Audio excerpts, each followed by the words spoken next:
bancarios siempre son los mismos, ahí los puse a la derecha en el chat. Bueno, estamos, Laura, ¿te parece? Sí, Tati. Bueno, No sé entonces vamos a ir dando inicio a este taller sobre el régimen académico, que es la segunda de nuestras jornadas de capacitación del mes de agosto abiertas a la comunidad docente de la provincia de Buenos Aires. Por ahí, si hay alguien que se suma por primera vez a estos talleres, por ahí para presentarnos, mi nombre es Tatiana Lescano, mi compañera María Laura Arámbulo.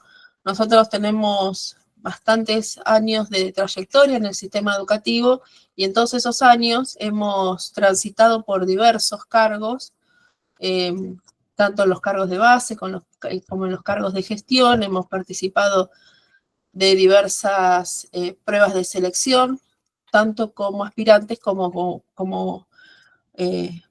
jurados, ¿sí? También hemos participado de concursos y es desde esa experiencia de muchos años en el sistema y de haber participado en distintas situaciones es que nos hemos propuesto, ahora que ambas estamos jubiladas de nuestros cargos de inspectora de secundaria, nos hemos propuesto poder volcar esa experiencia y lo que hemos aprendido en la capacitación de las y los docentes. Iniciamos este año este recorrido con propuestas primero que tenían que ver con la capacitación para el concurso, después estuvimos capacitando para las pruebas de selección de secretario, director, de inspectores. En los últimos meses nos hemos dedicado fuertemente a capacitar a los aspirantes, a las aspirantes al concurso de nivel secundario, y en este camino también hemos escrito documentos de orientación para las distintas instancias, hemos escrito documentos que sintetizan la bibliografía, documentos que sintetizan la normativa, documentos que ayudan a posicionarse en el rol. Bueno, hemos estado produciendo material que lo que tratan es justamente de volcar no solamente aspectos teóricos, sino cuestiones de la práctica que por ahí no son tan fáciles de encontrar. En esa cantidad de propuestas que nosotros pensamos que pueden llegar a ser útiles, y ya acercándose el tiempo de la fecha en la que tienen que rendir ustedes la prueba escrita, nos parecía importante poder enfocarnos o poder profundizar algunos temas, ¿sí? Por eso el jueves pasado hicimos un taller sobre cuestiones más formales de la prueba escrita. Hoy vamos a abordar el régimen académico, que intentaremos hacerlo pensando en lo que ustedes necesitan saber del régimen académico, no en términos generales, porque ustedes hace un año que ya lo vienen trabajando en las escuelas, sino en términos específicos de qué cosas podrían servirme para la prueba escrita y para el concurso en general. En la semana que viene vamos a abordar la guía de intervención en situaciones de conflicto, y el último jueves de agosto intentaremos hablar del proyecto de intervención de los equipos de conducción, que de alguna manera atraviesan todas las temáticas y todas las problemáticas, ¿sí? Dicho esto, nosotras partimos del supuesto de que ustedes conocen el contenido del régimen académico, que lo han leído, que lo han trabajado en sus escuelas, que lo han abordado el contenido de los 8 anexos que contiene el régimen académico, saben en líneas generales de qué se trata. Nosotros partimos de ese supuesto. Si alguien quiere que profundicemos en algún aspecto puntual, nos lo dice, pero queríamos presentarles una mirada un poco más transversal hoy del régimen académico, pensando en esos vínculos, en esas relaciones que podemos realizar entre el régimen académico y el temario anexo 5 de la resolución de llamado a concurso. Ustedes saben que en el temario aparecen 4 bloques, 4 módulos, que se ven reflejados también en el aula virtual, y esos 4 bloques, esos 4 módulos tienen bibliografía, que tiene que ver con textos producidos por autores y autoras, normativa y documentos de apoyo, ¿sí? Entonces, vamos a tratar de ir haciendo un recorrido por el régimen académico. Intentaremos hacer foco en algunas cuestiones del accionar de los equipos de conducción, específicamente los directores, y vamos a tratar de establecer algunos vínculos con el resto del temario del concurso. Nosotras creemos que por la forma en que está presentado el temario del concurso, el régimen académico va a ser uno de los ejes vertebrales de cualquier temática que aparezca, ¿sí? Por eso nosotros dijimos, bueno, ¿qué temáticas creemos que pueden llegar a aparecer? Y de esas temáticas, ¿qué elementos nos parecen importantes? Y el régimen académico nuevo, o la actualización, nos parecía un eje fundamental, ¿sí? Un eje fundamental. ¿Vos tenés, Laura, ahí para compartir pantalla? ¿Sí? No sé si ustedes tienen, esta versión del régimen académico, la versión en papel, ¿sí? Pero bueno, esta versión en papel que ha llegado a cada escuela, además es la versión que está colgada digital en la página de la ABC.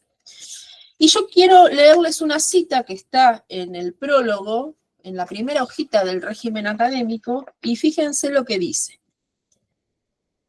No queremos una escuela más fácil, sí una escuela más justa, que se reconozca lo aprendido.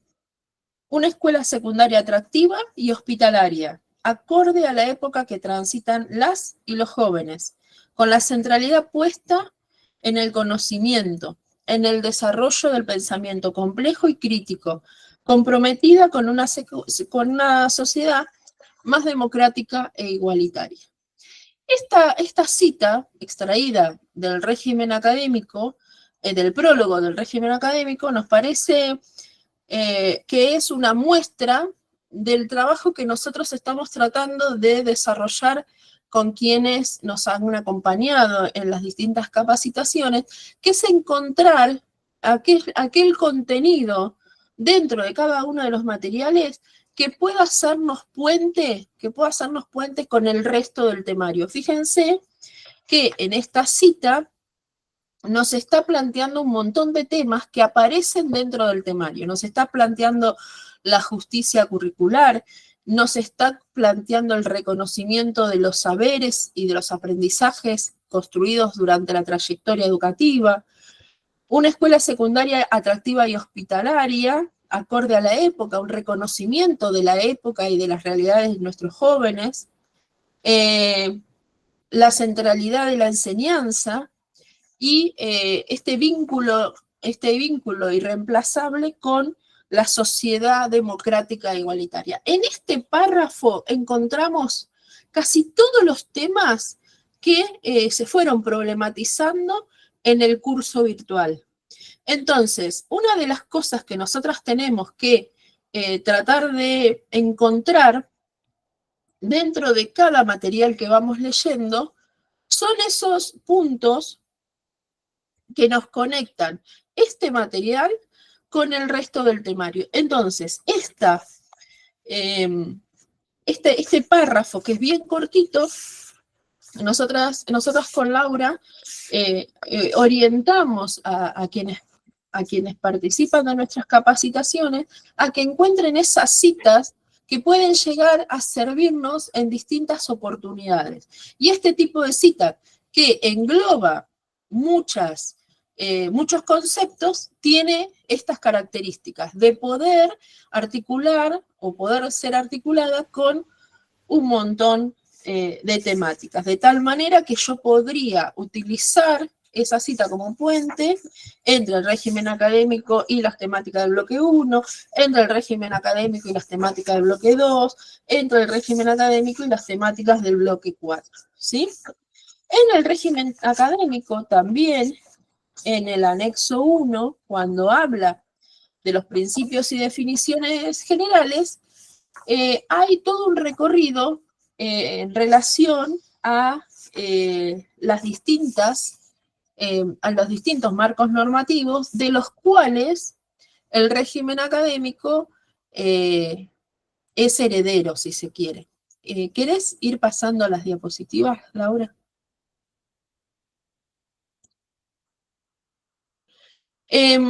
Cuando en este anexo 1, el régimen académico recuerda que la escuela secundaria nació como una escuela no obligatoria, y esto nosotros lo hemos visto en el bloque 1 del temario, y hace mención a la Ley Nacional de Educación y a la Ley Provincial del año 2006 y del año 2007, que afirmaron la obligatoriedad del nivel en la provincia de Buenos Aires. Este marco normativo dio lugar posteriormente a el régimen académico de la provincia de Buenos Aires en el 2011. Antes del régimen académico, entre las dos leyes y el régimen académico del 2011, hubieron dos resoluciones del Consejo Federal de Educación, la número 84 y la número 92, que plantearon la necesidad, o sea, plantearon la obligatoriedad en realidad de que las provincias de la Argentina se dieran para sí mismos régimen académico en el nivel secundario que organizara la propuesta para las escuelas orientadas. Entonces, ¿qué es lo que hace el régimen académico del 2011? El régimen académico del 2011 materializa el mandato recibido por las leyes nacional y provincial y el mandato recibido por las resoluciones del Consejo Federal de Educación. Recordemos nosotros que el Consejo Federal de Educación es el órgano legislativo, si se quiere, del Ministerio de Educación de la Nación. Bueno, ahora no tenemos el ministerio, pero el Consejo Federal de Educación es la reunión de los ministros que deciden aquellos acuerdos federales que permiten que haya un sistema organizado y articulado entre las provincias que permita, entre otras cosas, por ejemplo, que los chicos y las chicas, los alumnos y las alumnas puedan tener movilidad entre las distintas jurisdicciones, pero además, por ejemplo, los títulos puedan tener validez entre las distintas jurisdicciones. Y fíjense que en este anexo 1, al terminar, como si fuera la introducción de este anexo, dice lo siguiente: las condiciones de época que atravesamos exigen que la escuela secundaria ofrezca una propuesta formativa en términos materiales y pedagógicos que reconozca la condición juvenil y favorezca la construcción de un proyecto de futuro para las y los estudiantes. Desde los últimos años se vienen produciendo transformaciones culturales y normativas que deben ser sistematizadas y le demandan a la escuela un cambio de perspectiva con relación a su organización y a la convivencia institucional. Es necesario que las escuelas puedan introducir innovaciones respecto a la enseñanza de acuerdo a su contexto. La enseñanza ocupa, sigue diciendo, el centro de la tarea educativa. Para ello, este régimen académico posibilita otras formas de organización que permitan avanzar en la incorporación de diversidad de estrategias, soportes y formatos, contemplando las características de cada institución y de las trayectorias educativas de sus estudiantes. Este tipo de citas nos permiten a nosotros incorporar el régimen académico en cualquier texto argumentativo que, por ejemplo, aborde la centralidad de la enseñanza, que, por ejemplo, planteen que la escuela secundaria debe estar atenta a las condiciones de época, que plantee que hay que reconocer las realidades juveniles. Entonces, en este régimen académico no solamente es un marco organizativo para la organización escolar, sino que además es la materialización, ¿no? Es la materialización de un marco normativo superior, como son las leyes nacional y provincial y las resoluciones del Consejo Federal, y también las leyes de protección y promoción de los derechos del niño, las leyes de educación sexual integral, las leyes de educación ambiental integral. Todo este marco normativo se materializa en el régimen académico lo toma y posibilita, establece el marco de posibilidad para que eso se ponga en marcha. Entonces, no es solamente un marco normativo más, sino que además es una declaración de principios, además es una declaración de principios políticos y es una declaración de principios pedagógicos. Ustedes saben que en este marco normativo se plantean los lineamientos para la organización pedagógica, institucional, para el ingreso, la asistencia, la evaluación, la acreditación, la convivencia, y hay marcos específicos para las distintas modalidades de escuela secundaria. Sobre el detalle de esto no vamos a entrar hoy demasiado, pero sí vamos a ver algunas otras cuestiones. En la próxima diapositiva, aparece todos estos marcos normativos que yo les estoy nombrando, y acá hacer hincapié en esto, en que las leyes nacionales y provinciales, en el año 2006 la nacional, en el año 2007 la provincial, marcaron un antes y un después para el nivel secundario. ¿Esto qué significa? Establecieron la obligatoriedad y esto avanza sobre o separa sobre el concepto de que la educación es un derecho. No solamente un derecho personal, sino además un derecho social reconocido por el Estado y garantizado por el Estado. Al ser un derecho reconocido y garantizado por el Estado, nos pone a nosotras que trabajamos en las escuelas, en el gobierno de las escuelas, en la conducción de las escuelas, en la posición de generar las condiciones o ser parte de quienes generen las condiciones para que esa obligatoriedad sea real y no solamente sea una obligatoriedad formal, que sea una obligatoriedad con contenido, que sea una obligatoriedad con aprendizajes significativos, porque de la mano de la obligatoriedad viene el concepto de educación como derecho, pero también el de justicia curricular. El concepto de justicia curricular es un principio establecido en las leyes, pero también, y que retoma y refuerza el régimen académico, pero también aparece, por ejemplo, en los diseños curriculares del año 2006, 2007, 2008, 2009.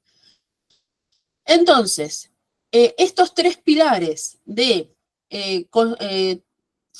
trabajar para la construcción de la ciudadanía plena, para la inserción en el mundo del trabajo y la continuidad de los estudios superiores como pilares de los objetivos del nivel, aparecen en todo el marco normativo que da pie a la existencia del régimen académico. Entonces, cuando nosotros vemos el recorrido normativo en términos diacrónicos, o sea, en términos de el tiempo, ¿no? Si le ponemos el marco normativo en una línea del tiempo, vemos que este marco normativo tiene un correlato con el primer bloque en el cual que ustedes tuvieron que estudiar, tanto en el aula virtual como en el temario anexo 5. ¿Se dan cuenta de esto que estamos planteando? ¿Sí? Sí, sí. Perfecto. ¿Qué otras normas tienen relación? ¿Qué otras normas tienen relación? Tienen relación, como ya decíamos, las leyes de ESI, las leyes de identidad de género, de educación ambiental integral, y me parece que no es menor, el decreto 2299, que establece, que es el Reglamento General de Instituciones Educativas, y que establece, entre otras cosas, cuáles son las responsabilidades, los deberes del equipo de conducción, entre ellos los y las directoras. Entonces, cuando el decreto 2299 establece que son los directores quienes tienen que organizar la forma en que se desarrollan los procesos de enseñanza en la escuela, eso tiene fuerte relación con el régimen académico en su anexo 2, que habla de los formatos, y también tiene correlato con el resto de los anexos, el 3, el 4, ¿no? Cuando habla de la inscripción, habla de la evaluación, habla de la convivencia. Entonces, cada uno de los anexos del régimen académico tiene un fuerte vínculo con el contenido del reglamento general.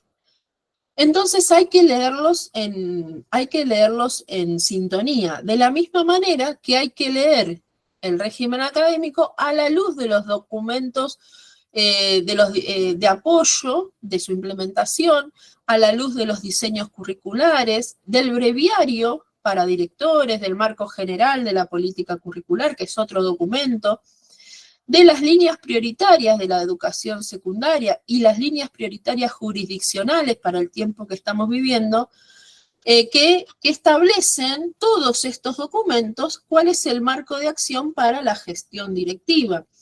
Entonces, estos principios que se establecen en el régimen académico son los mismos principios. Cuando hablamos de principios me estoy refiriendo a la educación como derecho, la obligatoriedad del nivel, me estoy refiriendo a la justicia curricular, me estoy refiriendo a que hay que sostener las trayectorias de las y los estudiantes. Esos principios que establecen el régimen académico o que el régimen académico vuelve a poner sobre la mesa en el anexo 1, son los mismos principios que aparecen en todos y en cada uno de estos documentos. Digo, que aparecen las leyes, que aparecen en las resoluciones del Consejo Federal, que aparecen en los diseños curriculares, que aparecen en el breviario para directores, que aparecen en el marco general de la política curricular, que aparecen en las líneas prioritarias de la Dirección de Educación Secundaria. Entonces, si yo puedo entender que el régimen académico no es solo una norma más, sino que es la materialización actual de un recorrido normativo que nos venimos dando, que la educación secundaria de la provincia de Buenos Aires se viene dando desde el 2006-2007, época de la obligatoriedad con las leyes, entonces nos damos cuenta que este régimen académico es parte de esa construcción colectiva y es parte de poder analizar las características de la época y tratar de, digamos, acercarse a estas características de la época. Dijimos entonces que algunos de los principios que aparecen es inclusión con más aprendizaje, y esto lo vemos en, por ejemplo, el bloque 2 del temario. Aparece la justicia curricular y las propuestas que atienden a la diferencia, y nosotros tenemos, por ejemplo, los textos de Flavia Terici, los textos de Atela, los textos de, ¿cómo es que se llama? Nicolás, es con A, por eso me confundí. Arata. Ahí va. Arata. Arata. Cuando hablamos de democratización y participación estudiantil, aparecen los textos Del Campo, de Lichiver, ¿sí? Cuando hablamos de continuidad pedagógica, aparecen otra vez todos los textos del bloque 2. Cuando hablamos de convivencia democrática, aparecen los textos del bloque 4. Cuando aparece el acompañamiento y fortalecimiento de las trayectorias, vienen a la memoria los textos del bloque 2.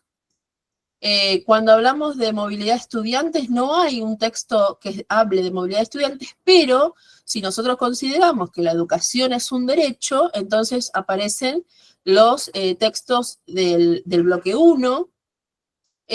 Cuando pensamos en la contextualización, según las realidades que vivimos, aparecen los textos del bloque 4. Y cuando pensamos en la transversalidad de la ESI, de la cultura digital, aparecen casi todos los bloques. Y entonces vemos cómo estos principios del régimen académico no tienen que ver solo con que un día alguien se despertó y pensó, sino que lo que nos están diciendo es todo lo que ya viene siendo desde el año 2006-2007, vamos a tratar de encontrarle la forma de que de verdad suceda en la escuela. Porque si algo hemos aprendido al leer los textos que se nos propone en el curso, es que el sistema educativo y el nivel secundario se resisten a los cambios. Se resisten. Entonces, tenemos una ley del año 2006, tenemos la otra ley del año 2007, tenemos las resoluciones del Consejo Federal 2007, tenemos los diseños curriculares 2007, 2008, 2009, tenemos las leyes de ESI y las leyes de la educación ambiental un par de años después, y sin embargo hay cosas que todavía nos cuestan. ¿Por qué nos cuestan? Porque el nivel secundario nació de otra manera. Nació con una marca de nacimiento que tiene que ver con dejar afuera al que no se amolda, ¿no? Dejar afuera al que no se amolda a la escuela. No nació pensando que la escuela debería encontrar la forma de educar a todos. Entonces, esa marca de nacimiento todavía persiste. Va a decir Gabriela Carnevale que son como elementos que van sedimentando, ¿vieron? Como las distintas capas geológicas. Yo como soy menos versada, digo como las capas de una torta, ¿no? Donde uno pone bizcochuelo, dulce de leche, bizcochuelo, crema, y corta una porción y aparece todo. Entonces, cuando uno mira la escuela, aparecen todas las marcas de todo el tiempo que la escuela ha sido escuela en el nivel secundario. Entonces, nosotros podemos ver en todos estos principios, ¿no? Podemos ver a los autores o podemos entender la relación con otros autores. Acá aparecen, por ejemplo, algunas definiciones que son importantes. ¿De qué hablamos cuando hablamos de inclusión con más aprendizaje? Bueno, hablamos de acceso, permanencia y egresos con saberes significativos. ¿Y quiénes tienen que garantizar que todos puedan acceder, que todos puedan permanecer, que todos puedan egresar? Y lo tiene que garantizar el equipo de conducción, lo tiene que garantizar el director y la directora. Y fíjense acá algunas cosas muy, muy chiquitas que nos pasan en algunas escuelas, que por ejemplo, hay escuelas que no inscriben a los chicos, a las chicas, sino vienen con la carpeta del color con los folios no sé cuánto y las 500 fotocopias que les piden. Eso que uno dice, pero bueno, son cuestiones burocráticas. Bueno, pero son cuestiones burocráticas que no facilitan el acceso. Sin embargo, las tenemos tan naturalizadas en la escuela secundaria que no las vemos como un problema para la inclusión, por ejemplo, ¿no? Pensamos en inclusión y pensamos, por ejemplo, en los proyectos pedagógicos de inclusión, pero no pensamos en la cotidianeidad y todo lo que nos va pasando respecto a no garantizar la inclusión. Cuando pensamos en la justicia curricular, ¿en qué pensamos? Bueno, pensamos en propuestas que atiendan a la diferencia y promuevan la igualdad real.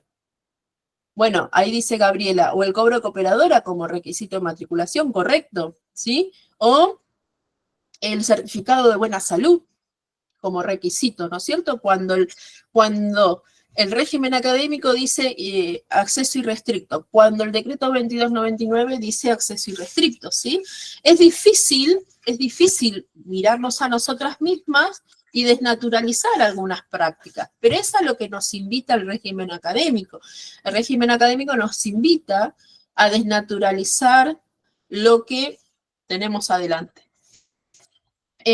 Entonces, cuando hablamos de justicia curricular y de propuestas que atiendan a la diferencia, no nos referimos solo a, insisto, los alumnos, los estudiantes con PPI. Por supuesto que nos referimos a los estudiantes con PPI, pero nos referimos a todos nuestros estudiantes.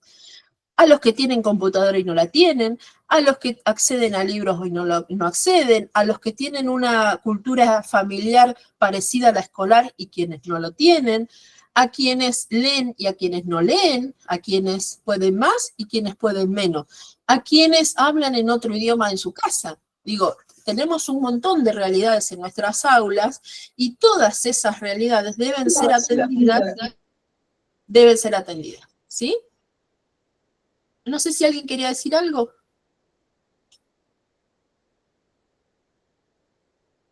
Bien. Otros de los principios, ¿no es cierto? Cuando hablamos del acompañamiento de la trayectoria y pensamos en la atención a recorridos diversos e intensificación pedagógica, no hablamos solo de los tiempos de la intensificación, no hablamos solo de acompañar a aquellos estudiantes con trayectorias más complejas, sino que pensamos en todos nuestros estudiantes. Y poder poner en valor los recorridos, por ejemplo, que hacen por fuera de la escuela y los aprendizajes que hacen por fuera de la escuela.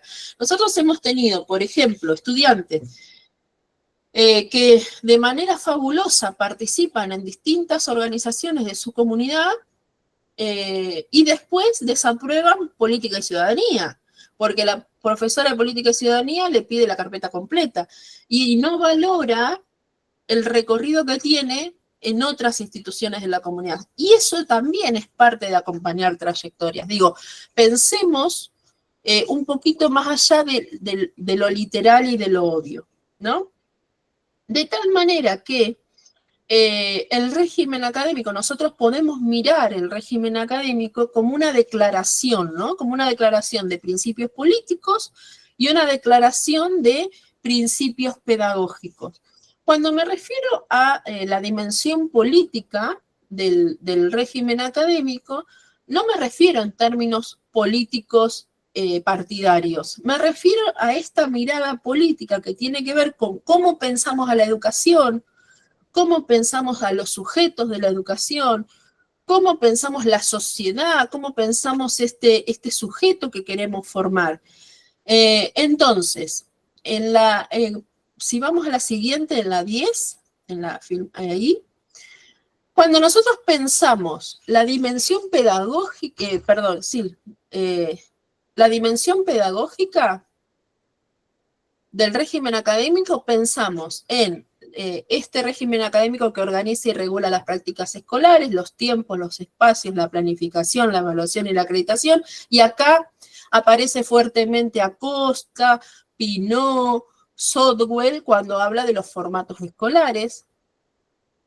Es este régimen académico que estructura la escuela junto con los diseños curriculares, ¿no? Y acá aparece Terigi, aparece Sotwell.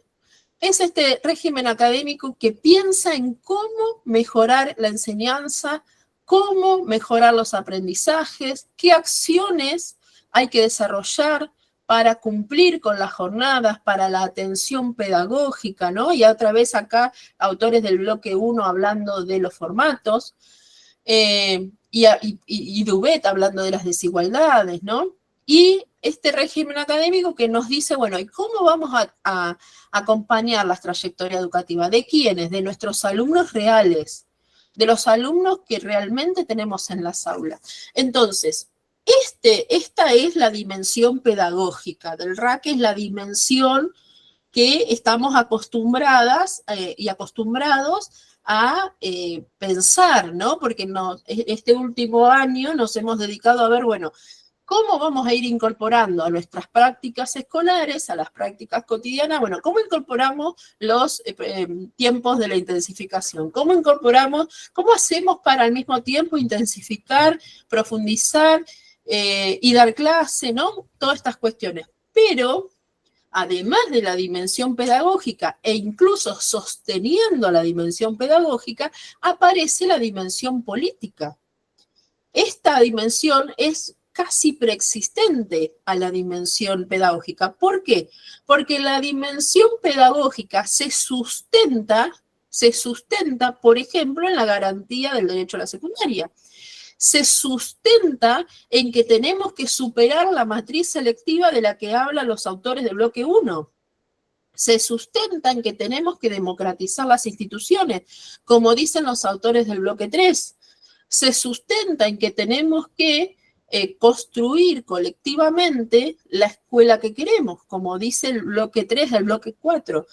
Se sustenta en que hay que definir de manera colectiva y democrática los modos de ser y estar en esta nueva escuela secundaria, que es lo que dicen casi todos los autores de casi todos los bloques. Entonces, sobre esta dimensión política es que podemos construir la dimensión pedagógica del régimen académico, o sea, las cuestiones operativas que el régimen académico nos viene a traer, lo viene a traer parada o basada en esta dimensión política. Entonces, tenemos que leer el régimen académico a la luz de la dimensión política. Y les doy un ejemplo muy sencillo. El régimen académico dice que los alumnos que tienen materias sin acreditar tienen la posibilidad de cursar y recursar hasta, si no me acuerdo mal, 12 materias. Pues bien, en el espíritu de favorecer la inclusión y las trayectorias completas, yo no me preocupo tanto por cómo hago para que curse 12 materias, sino que me preocupo en cuántas materias puede cursar esta persona a la luz de sus posibilidades, de su organización familiar, de su vida, de sus saberes. Entonces, digo, bueno, es hasta 12 materias, cursará 5, cursará 6, cursará 10, cursará 11. Bueno, vamos a sentarnos juntos y vamos a analizar la trayectoria de los estudiantes. Pero no puedo tratar de encajar, digamos, lo administrativo, burocrático, ¿sí? Lo formal del régimen académico, sin tener como sustento la dimensión política. Y es ahí, en esa lectura de la dimensión política, que el equipo de conducción juega un rol fundamental. ¿Sí? Porque es quien conduce la escuela bajo los criterios de esta dimensión política. ¿De cuál dimensión política? De la que establecen las leyes, de la que establecen las bases, las leyes que configuran la base normativa de la escuela secundaria, que es la que ustedes, como futuros directores y directoras titulares, tienen que conocer. ¿Sí? Entonces, ¿qué significa garantizar el derecho a la escuela secundaria en mi escuela? ¿Qué significa superar la matriz selectiva y promover la inclusión y trayectorias completas en mi escuela? ¿Se entiende? Entonces, esa lectura estratégica, situada y política, la tengo que hacer yo. Y es previa, se realiza antes que pensar en la dimensión pedagógica del régimen académico. ¿Se entiende lo que voy diciendo? ¿O estoy hablando en chino básico? Cuéntenme, así me tomo un mate. No me pongan deditos, sí, abran el micrófono. Sí, se entiende muy claro, se entiende bien. Bueno, bien. ¿Sí? Buenísimo. A nosotros nos gusta verlas también, así que si pueden prender la camarita, que está bueno, porque como que uno habla y a veces no les ve. Y está buenísimo que nos vayan diciendo, así lo estamos viendo, tiene relación con este tema. Bueno, mi duda es... abre el micrófono porque hace relación con... Está bueno que ustedes tomen nota, porque permanentemente está haciendo relación. Yo trato de escribir bloque 1, bloque 2, este autor, pero que ustedes vayan escribiendo esta relación con las temáticas y con los autores para tratar de recordar a la hora de argumentar en la prueba escrita. Bueno. Sí, porque esto que estamos tratando, este ejercicio que estamos tratando de hacer, es a los fines de que ustedes digan, bueno, ¿yo cómo meto el régimen académico en una prueba? ¿Se entiende? Si a mí me hablan de los formatos escolares, bueno, ¿cómo lo traigo a la realidad de mi escuela y nuestro régimen académico? Bueno, ¿cuáles son esas puntas del régimen académico que yo voy a agarrar, de las cuales me voy a agarrar? Y si estoy hablando de una temática del bloque 1, bueno, ya tengo elementos para meter, usar, decimos nosotros, el régimen académico en mi argumentación. Ahora, si viene una temática del bloque 2, también tengo, ¿sí? También tengo elementos. Y si viene una temática del bloque 3, también tengo elementos. Es ahí donde yo tengo que poder enganchar, ¿sí? Porque si no, parece que los autores van por un camino y la normativa va por el otro. Lo que tenemos que tratar de entender es que está todo articulado. Bien, en la próxima diapositiva, Filmina, no sé, diapositiva, pongo en diapositiva, hay una fuerte apuesta del régimen académico a pensar en las trayectorias educativas, ¿sí? Y acá aparece, por supuesto, la voz de Flavia Terilli cuando habla de las trayectorias, pero no únicamente Flavia Terilli, ¿sí? Nosotros también les decimos, traten de no usar la cita obvia, ¿no? Cuando hablamos de trayectoria, la cita obvia es la de Flavia Terilli, pero nosotros en el bloque 2 tenemos otros autores que hablan de trayectoria, ¿correcto? ¿Se acuerdan de algún autor del bloque 2 que hable de trayectoria?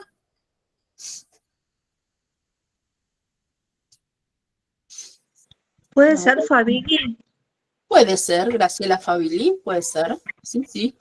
Entonces, tratemos en una prueba escrita donde los detalles van a contar al momento de establecer una nota, pensemos en aquellos autores que no son tan obvios, ¿no? De tal manera que pensemos en el resto de los autores del bloque 2 que hablan de trayectorias educativas. Y cuando el régimen académico habla de trayectoria educativa, bien, también nos da algunos elementos, ¿no? Además de poder definir qué cosas son las trayectorias teóricas y qué cosas son las trayectorias reales, nos va a dar herramientas para poder realizar el seguimiento y para poder realizar el fortalecimiento. Por ejemplo, cuando hablamos de los informes de valoración preliminar, eso es una herramienta que nos da el régimen académico para el seguimiento y fortalecimiento de las trayectorias. Cuando hablamos de los RITES, que es el Registro Institucional de Trayectoria Educativa, lo mismo. Cuando hablamos de la libreta digital del estudiante de nivel secundario, que en este momento de a poco se va implementando, es otra de las herramientas. Cuando hablamos del ETE, también es otra de las herramientas. Entonces, el régimen académico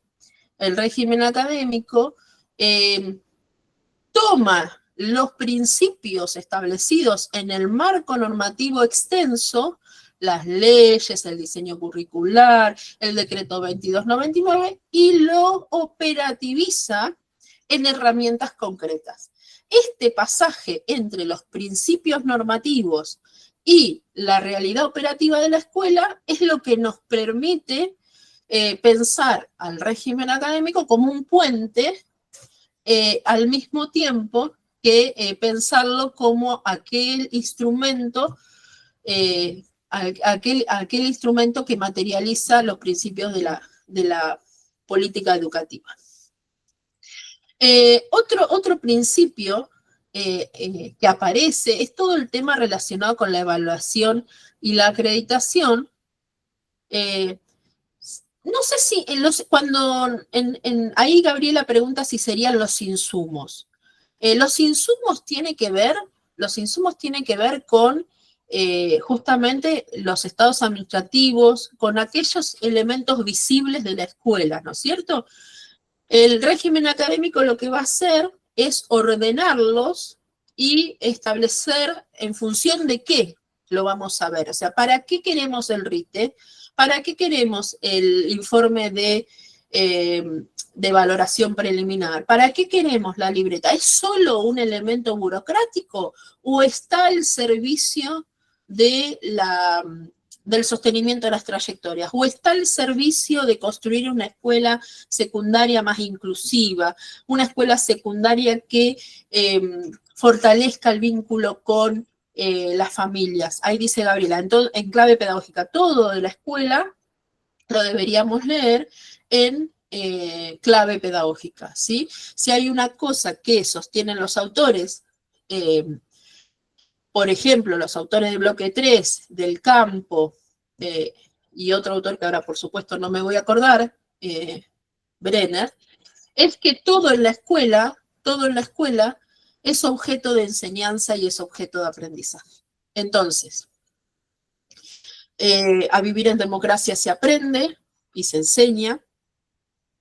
La convivencia se enseña y se aprende. Y se enseña y se aprende a estar en la escuela. Y por eso también dice que hay que construir un sentido, hay que reconstruir el sentido de estar en la escuela, ¿sí? Entonces, todo este sistema de calificación cuatrimestral, los informes, ¿qué sentido tiene? Tenemos que encontrarle el sentido, otra vez, más allá de lo burocrático, ¿sí? ¿De qué manera estos elementos, estas herramientas, estos dispositivos que se nombran en el régimen académico, cómo también se ponen al servicio del acompañamiento de las trayectorias? Por ejemplo, como alertas tempranas, por ejemplo, como socializar información, por ejemplo, como una herramienta para el trabajo en equipo, ¿sí? Entonces, estos dispositivos que establece el régimen académico, nosotras que vamos a ser las directoras titulares, vamos a ser quienes conduzcan la escuela secundaria, los tenemos que leer otra vez en clave política y en clave pedagógica. Lo leemos estas herramientas no como solo elementos burocráticos, porque leerlo como elemento burocrático es decir, bueno, a ver, ¿cuándo hay que entregar las planillas? ¿Cuándo hay que hacer los boletines? ¿Quién hace firmar los boletines? ¿No? Como ponernos, dedicar toda la energía a eso. Pero nosotros tenemos que leerlo un poco más allá.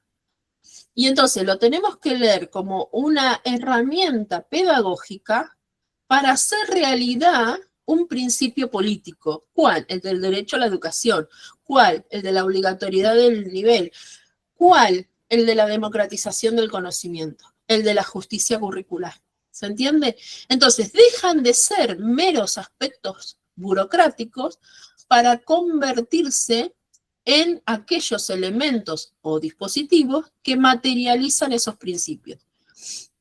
Entonces, cuando a mí me planteen en la evaluación que dé un ejemplo de lo que estoy diciendo, aparecen todas estas herramientas, ¿no? Porque yo puedo hacer todo un desarrollo teórico, pero en algún momento tengo que decir, bueno, ¿y yo qué voy a hacer con esto? Bueno, acá aparecen estas herramientas, pero tengo que darme cuenta que estas herramientas están al servicio de los principios políticos del nivel y de la educación.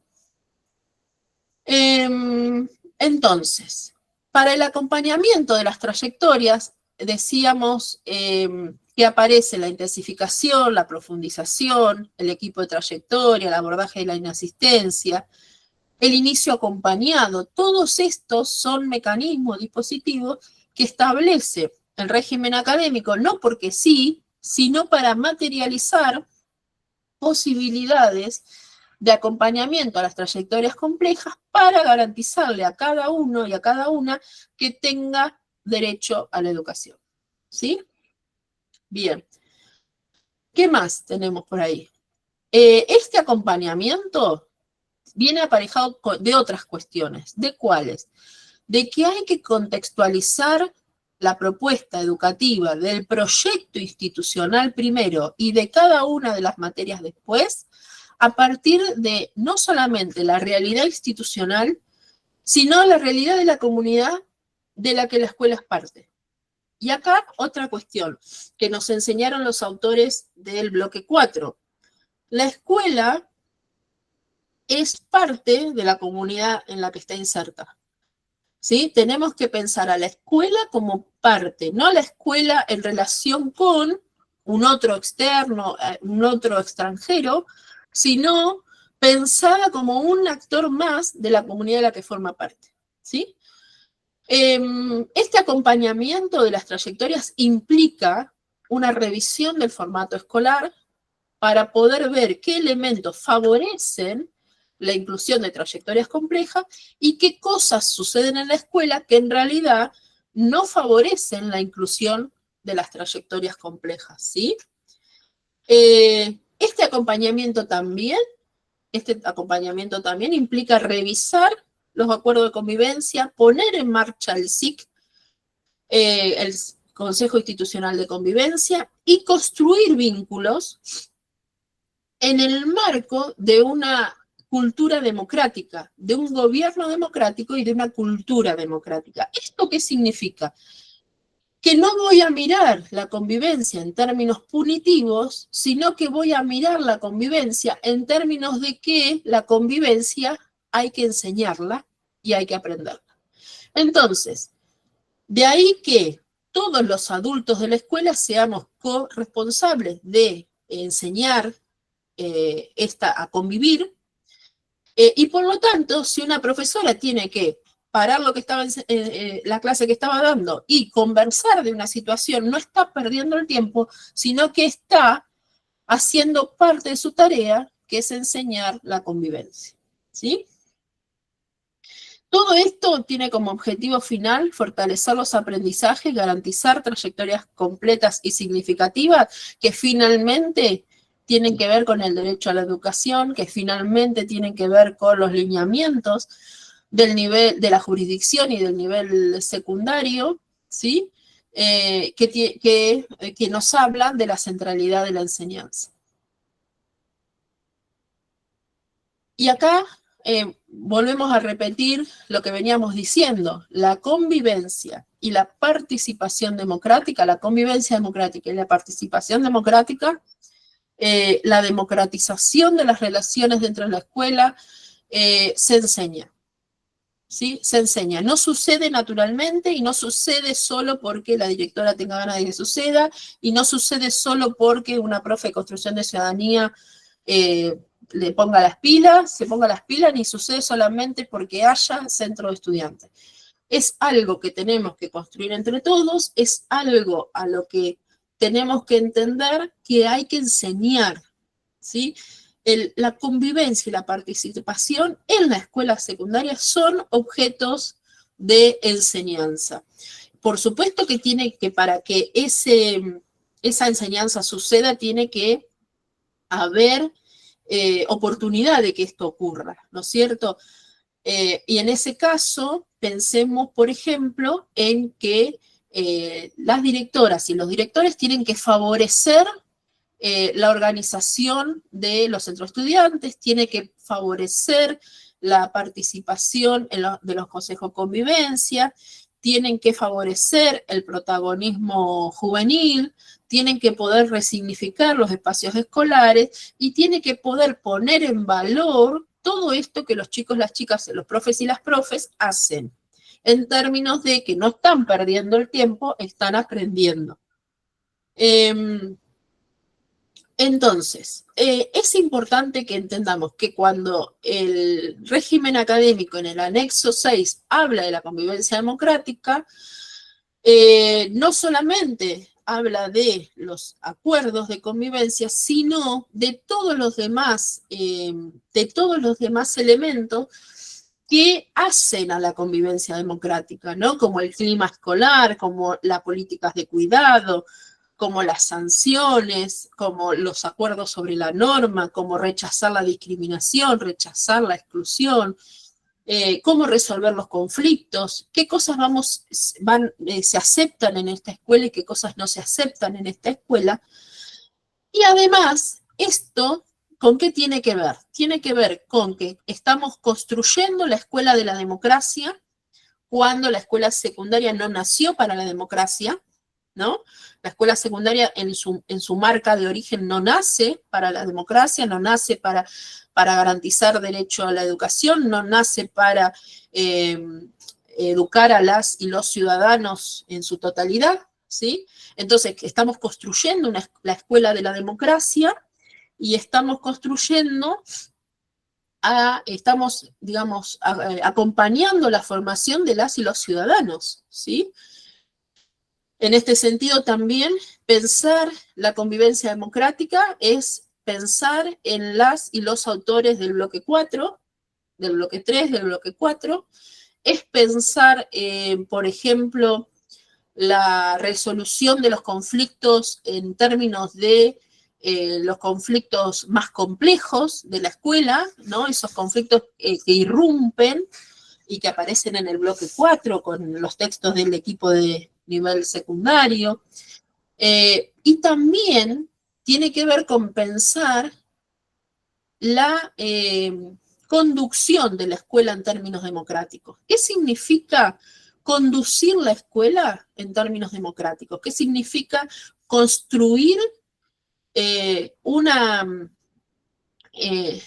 conducción, un gobierno democrático de la escuela? ¿Qué significa avanzar? Bueno, significa hacer circular la palabra. Y hacer circular la palabra es algo que plantea Brenner, es algo que plantea Philippe Merier en el bloque 3, hacer circular la palabra, escuchar a cada actor social de la escuela y de fuera de la escuela, de la comunidad a la que la escuela es parte, tiene que ver con una toma de posición de las y los directores a favor de que podamos incluir las voces de todos y de todas, pero además abrir el juego a la participación de los demás. En un doble sentido, ¿no? En un sentido de construir la convivencia de manera real, pero además de que las decisiones que yo tomo como directora y directora estén basadas en el consenso. ¿Por qué? Porque una decisión de un equipo de conducción basado en el consenso le da mayor legitimidad, le da mayor autoridad. ¿Quién habla de autoridad pedagógica? Philippe Merier. ¿Quién habla de autoridad pedagógica? Richard Sennett, ¿sí? Entonces, cuando la decisión que yo tomo nace del consenso, nace del diálogo, nace de la construcción colectiva, es una construcción más lenta y más compleja, pero a largo plazo mucho más sólida, que además me permite construir mi autoridad en la escuela. ¿Se entiende esto que vamos diciendo? ¿Sí? Sí, este concepto también se asocia con esto de hacer autorizarse a uno mismo. Creo que lo destaca Perla Selvanovich en la charla con Brenner. Ajá. De hacerse autor uno como directivo, pero también darle la palabra para autorizar al resto y formar parte, ¿no? Formar parte de esta conducción de alguna manera también. O sea, uno conduce, pero no para que el otro obedezca, sino para que el otro construya colectivamente. Claro, porque estamos construyendo finalmente dentro de la escuela una sociedad democrática. En la sociedad democrática tengo que poder sentirme parte, no solamente en términos de responder a las normativas impuestas por vaya a saber quién, sino en el sentido de formar parte de las decisiones, ¿no? Buenísimo. Entonces, fíjense cómo aparece acá otra autora, ¿no? Perla Selmanovich en el bloque 2, ¿puede ser? ¿Sí? En el 3, creo que En estaba. el 3, ok. Bien, digo, acá tenemos otra autora para relacionar. Entonces, uno de los temas centrales del recorrido teórico que ustedes tuvieron que hacer es el tema de la justicia curricular, ¿no es cierto? Bueno, el tema de la justicia curricular también es uno de los principios del régimen académico, que implica que igualdad no es darle a todos lo mismo, sino que a cada estudiante, sino que establecer las oportunidades para que cada estudiante aprenda lo máximo posible y de esta manera superar el origen selectivo de la escuela secundaria para transformar las estructuras que todavía hoy siguen siendo excluyentes, y acá aparece Lichiver y aparece Terishi en la enseñanza para la heterogeneidad. Entonces, cuando el régimen académico establece los mecanismos de acompañamiento a las trayectorias, cuando el régimen académico plantea la necesidad de revisar los formatos, cuando el régimen académico plantea la necesidad de revisar las formas de enseñar y de aprender, todos esos elementos están hablando de buscar la forma de materializar la justicia curricular en nuestra escuela. Nosotros necesitamos reconocer qué elementos del régimen académico tienen que ver con la construcción de la justicia curricular. Entonces, todos estos elementos de acompañamiento y fortalecimiento de las trayectorias, de las distintas formas de enseñar y aprender, tienen que ver justamente con la búsqueda de la justicia curricular. Seguimos entonces. Claro, ahí dice Gabriela, flexibilizar los tiempos, los espacios, los recursos, tiene que ver con el anexo 2 del régimen académico. Todo eso uno lo puede pensar en pos de la búsqueda de la justicia curricular. Y acá otra cuestión, ¿no? Recién decíamos, bueno, democratizar la convivencia o democratizar las relaciones o buscar una convivencia democrática, viene de la mano de la democratización del gobierno escolar. Y acá un elemento que nosotras con Laura venimos remarcando hace rato. El curso habla de conducir, ¿no? De conducir la escuela secundaria. Entonces aparece fuertemente dos palabras, gobierno escolar y conducción escolar, alejándonos del concepto de gestión escolar. Entonces, cuando ustedes se refieran a sí mismos, en términos de directores y directoras, equipos de conducción, piensen en esto, piensen en conducción escolar, piensen en gobierno escolar, alejémonos del concepto de gestión lo más posible. Porque gobierno, conducción, implica la gestión, pero es un concepto mucho más complejo porque incorpora las dimensiones políticas y la dimensión pedagógica.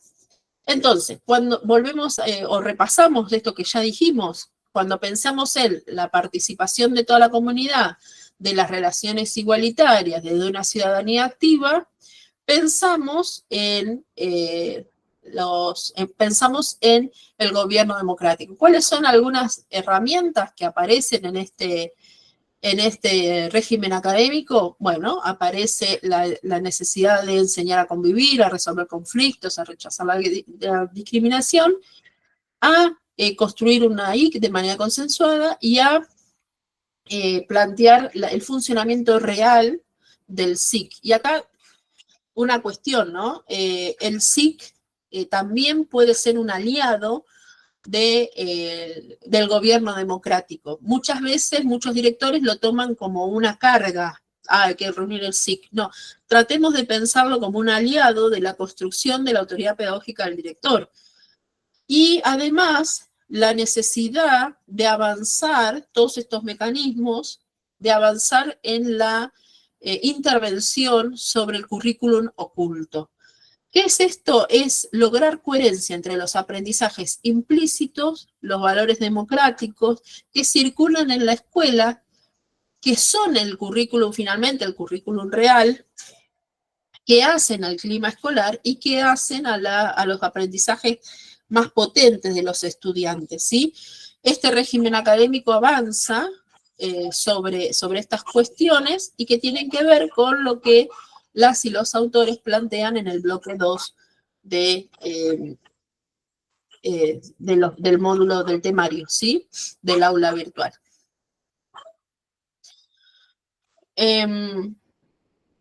Entonces, tenemos que pensar el rol de ustedes, el rol de las directoras y de los directores, desde el punto de vista del liderazgo político, del liderazgo pedagógico, desde una conducción democrática y situada.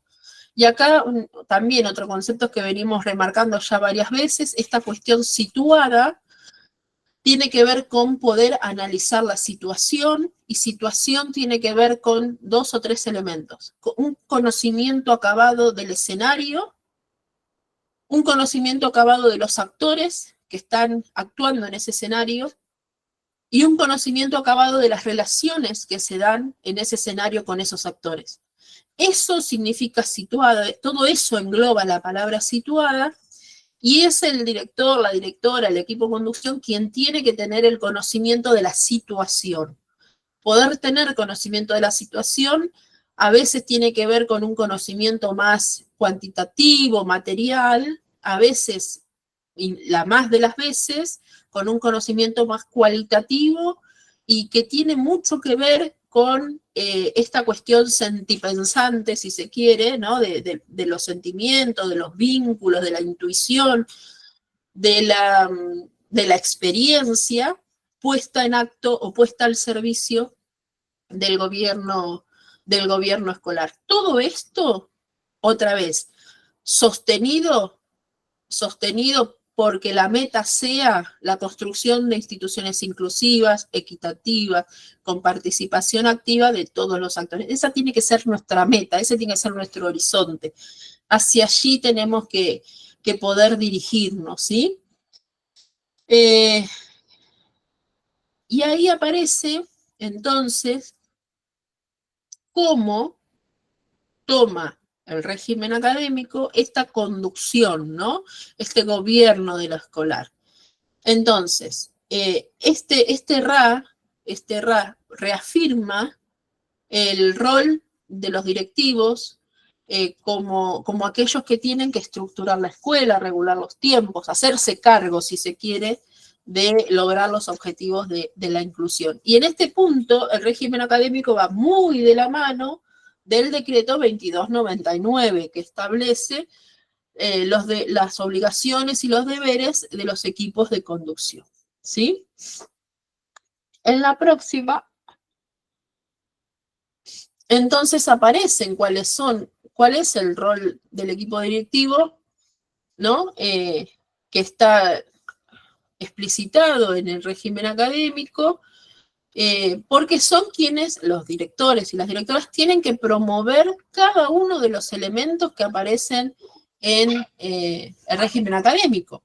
Digo, en el anexo 1 aparecen los principios y valores. ¿Quiénes tienen que generar un proyecto institucional que apunte hacia ahí?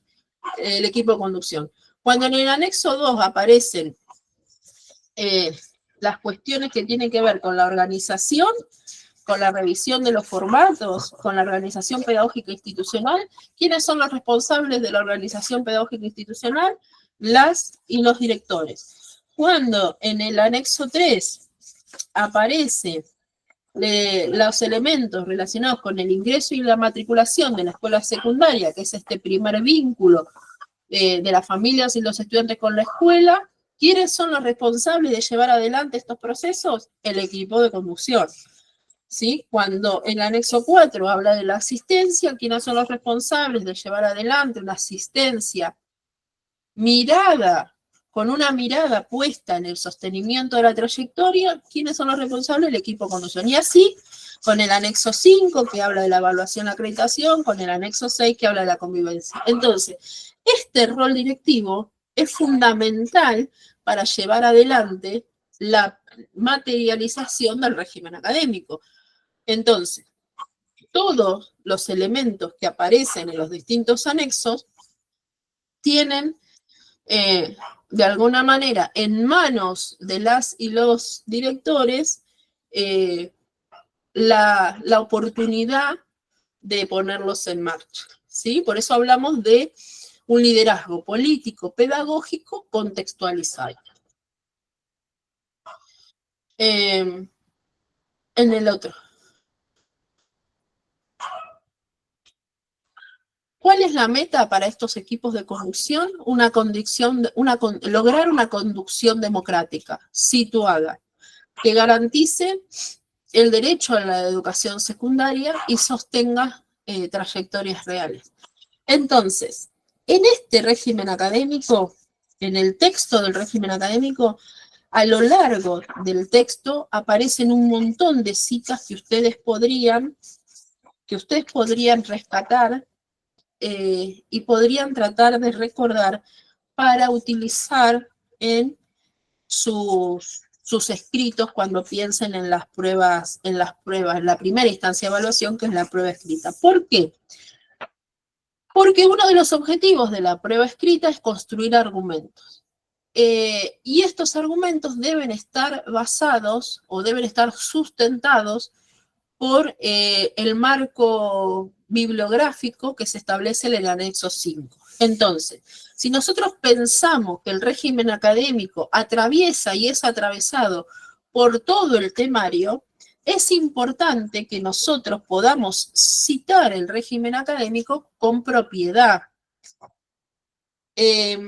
Entonces, por lo menos, lo mínimo que tenemos que saber es de qué trata cada anexo del régimen académico y cuáles son los principios que lo sustentan. Eso es lo mínimo que tenemos que saber. Lo que sería genial es que podamos recordar por lo menos una cita de cada anexo que a mí me permita, cuando cite el anexo, citarlo de manera apropiada. ¿Por qué? Porque eso les va a sumar puntos al momento de la evaluación. ¿Se entiende? ¿Sí? ¿O no? Sí, sí, se entiende. Perfecto. Sí, perfecto. Buenísimo. Fíjense que nosotras tenemos un cuadrito que les vamos a compartir. A ver si yo se los puedo compartir en pantalla. Ahí va. Nosotros tenemos este cuadrito. Hicimos un documento que habla del régimen académico para el concurso, ¿no? Digo, más allá del contenido del régimen académico, que ustedes ya lo saben, dijimos, bueno, a ver, ¿qué elementos les podemos facilitar que puedan hacer que este aprendizaje del régimen académico sea un aprendizaje útil, si se quiere, a los fines de la prueba escrita? Entonces, ¿qué hicimos? Hicimos esta tablita, nosotras con Laura nos gusta, todo lo transformamos en tablitas para hacer relaciones, y entonces tenemos los principios rectores del régimen académico que están en el anexo 1, una breve definición, muy breve definición de cada uno de estos, y con qué autores del temario obligatorio aparece relacionado ese principio. Y ahí les pusimos 2 o 3 citas o alguna más de esos autores que se relaciona con ese principio del régimen académico. De tal manera que ustedes puedan, por ejemplo, cuando hablan de la inclusión con aprendizaje, decir esto se relaciona con lo que dice Acosta, Ragosky, Montesino, qué sé yo, cuando dice que la escuela secundaria está atravesada por una tensión fundacional entre la homogeneidad deseada y la heterogeneidad real. Entonces, en este cuadrito nosotros, este texto tiene como 11 o 12 hojas, esta es la última de las hojas, habla entonces de la inclusión, la justicia, habla de la democratización, ¿sí? Y esto después se los vamos a mandar.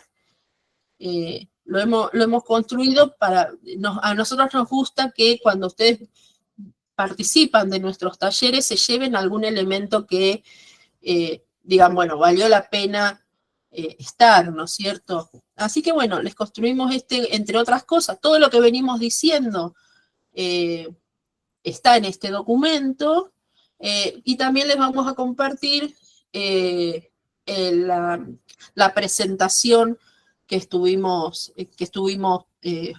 estuvimos compartiendo mientras íbamos hablando, ¿sí? También, si ustedes nos permiten, queremos contarles, nos vamos a tomar 2 minutos para contarles que Los viernes de agosto nosotros estamos con un grupo de acompañamiento que vemos cada autor y cada documento y cada tema, ¿sí? Y los sábados, estos sábados de agosto, estamos a la mañana medio temprano, estamos con otro grupo de acompañamiento haciendo prácticas de escritura. ¿Qué hacemos?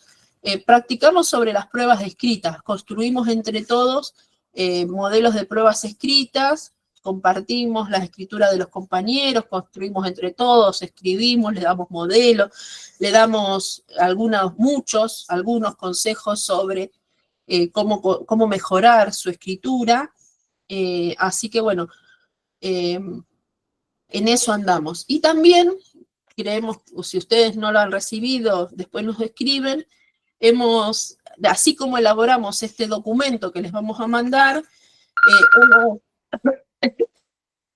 hemos escrito varios documentos para acompañarlos en el concurso. Hemos escrito una guía como con claves para la prueba escrita, hemos hecho un compilado, una síntesis. ¿Vieron como este cuadro de los autores? Hemos hecho una síntesis de los principales textos, con cuadros, síntesis, cita, relación entre autores, y lo mismo hemos hecho con la normativa y los documentos. Si les interesa o participar de alguna de las instancias de capacitación o chusmear por ahí los documentos que hemos escrito, por si les sirve, nos escriben a nuestro mail de capacitaciondocente3a@gmail, o nos pueden seguir en las redes sociales, que como este emprendimiento de capacitación es nuevo, nos hace muy bien que nos sigan en las redes, nos pongan deditos, nos digan que estuvo bueno la capacitación, en fin. La verdad que nos haría muy bien que pasen y nos cuenten qué les pareció el taller y nada, a nosotras nos sirve un montón. Yo, Tati, quiero agregar algo, que si hay interesados en comenzar este sábado el curso de escritura para la prueba escrita, para el concurso de nivel secundario, se inscriba antes del sábado, por favor, porque lo que nos sucede es que después se inscribe tanta gente, a último momento nos envían el sábado el pago, porque primero tienen que hacer el trámite administrativo, ¿verdad? Y no damos abasto, porque acá el equipo que ven somos dos para el correo, para lo pedagógico, para lo didáctico, para todo esto. Así que si toman la decisión, lo hacen con tiempo, el viernes ya lo pueden estar haciendo, así ya reciben el enlace una vez que abonan la clase, reciben el enlace y ya pueden ingresar el sábado. Eso siempre les pedimos a todos, que nos previo pago para después ingresar, porque bueno, la verdad que le hemos dedicado mucho tiempo, estamos muy contentos con este crecimiento que hemos tenido, porque ojalá esto les sirva y creemos que les sirve, pero bueno, también hagamos los trámites administrativos antes y bueno. Y también, otro archivo, si alguno de los que está acá va a querer concursar, va a presentarse a prueba de selección para el llamado puntual para inspectores de nivel secundario, porque ahora vieron que se abrió la prueba de selección llamado puntual, vamos a hacer un ciclo de 6 encuentros, sobre todo para abordar el rol del inspector y la escritura del informe de visita a escuela, que no es algo sencillo. Así que si alguno de los que está estudiando para director también se va a presentar en la prueba de selección de inspectores, nos manda un correo que les mandamos detalle de esa propuesta que empieza la semana que viene. De la misma manera estamos pensando para el concurso de psicología, este taller sobre escritura del informe de visita a escuela sirve también para el concurso de psicología, pero como todavía no empezaron a trabajar en el aula virtual, lo más específico lo vamos a dejar para un poquito más adelante. Bueno, ahí fueron todos los chicos. Y septiembre va a ser mes de regalos y de unas cuantas cosas que estamos pensando, que, bueno, seguir enviándoles documentación y cuestiones que muchas veces son necesarias para el director, para el secretario, para el inspector, y que, bueno, desde la experiencia, aunque a veces no están todas escritas, pero bueno, vamos a trabajar en documentos para hacer sorteos, para enviárselos y para varias cuestiones. Septiembre es un mes lindo del director, del secretario, del docente, así que bueno, vamos a estar en esa sintonía. También se abre el concurso de educación física, es correcto, y ahí vamos a estar, por supuesto, Sí. acompañando a quienes estén interesados en el concurso de directores de CEF. Sí, ¿Sí? estamos sumando ex inspectores de psicología y de educación física para lo específico, seguro. En eso estamos. Bueno, no sé si alguno tiene alguna consulta, quiere contarnos algo. Yo una consulta. Bueno, primero agradecerles, porque es siempre un placer los talleres.